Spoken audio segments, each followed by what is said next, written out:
Hello बच्चों, let's read the question. तो question में बोला गया कि which of the following expression does not represent SHM. तो यहाँ पर चारों ऑप्शन बोला गया है।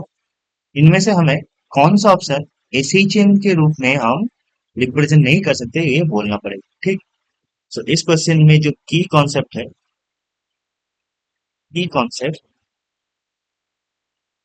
That is standard equation standard equation of SHM. Okay.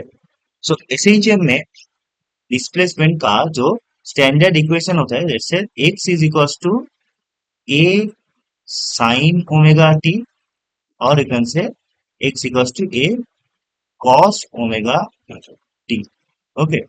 इसको और भी जेनेरिक रूप से हम लिख सकते हैं that A sine omega T plus five, और इक्वेशन से A cos omega T plus five. ठीक है। तो इन इन रूप में हम एसएचएम को लिख सकते हैं। ठीक है। नाउ पहला जो ऑप्शन है ये तो डायरेक्टली है, ये ए कॉस ओमेगा टी, तो this is possible to be an SHM. इस केस में A sine two omega T, तो इस केस में क्या है, omega is equals to two omega. Okay, so ये भी पॉसिबल है। नाउ ये जो सी वाला केस है that x is equals to a sine omega T plus b cos omega t. ठीक।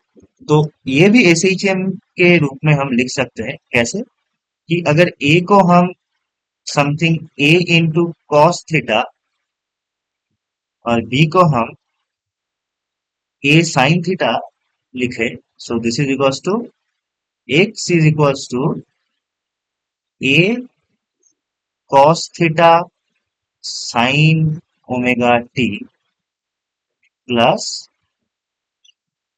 ए sine theta cos omega T. Okay.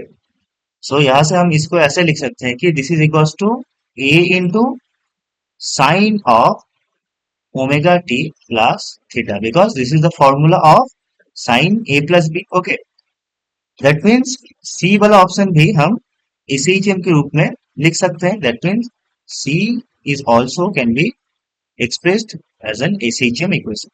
Now D, इसको A sin square omega T को हम कैसे भी करके A sin ओमेगा टी, ये जो standard equation वाला फॉर्म में कभी भी रिप्रेजेंट नहीं कर सकते। Okay, that means this we can not represent, right? So option D will be our correct answer, that this cannot be represented as an SHM. ठीक। Hope you understand it. Best of luck.